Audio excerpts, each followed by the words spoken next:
এই গ্রামের পুকুরে ছিল এক গুন্ডা হাঁস কাঠবায়, যার ভয়ে কাঁপতো সবাই।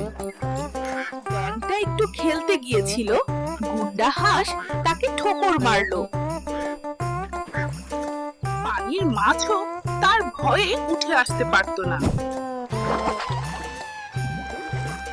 এই পুকুরে আমি রাজা, কেউ কথা বলবি না। কান্না করতে করতে ডাক দিল তার বন্ডদের। সব প্রাণীরা মিলতে লাগলো একসাথে।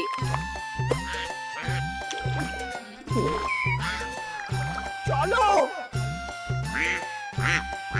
রাজার কাছে বিচার চাই। সবার মুখে একই অভিযোগ, আতই গুন্ডা হাঁসের অত্যাচার। ঠিক আছে, এবার হাঁসের বিচার হবে। গুন্ডা হাঁস কিছুটা ভয় পেয়ে যায়, সবাই তাকে ডাকে। তো মানুষ একসাথে, আমার কিছু করার নাই।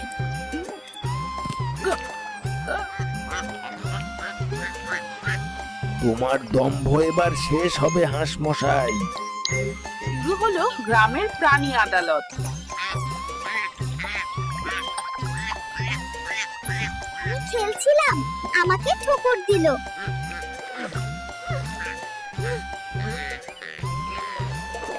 পানির ওপর উঠলেই হামলা করে।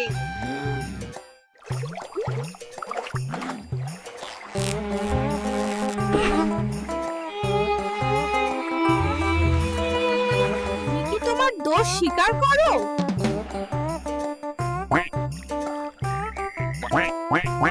আমি ভুল করেছি, আর করব না। হাসির মুখ লাল, সবাই হেসে উঠল।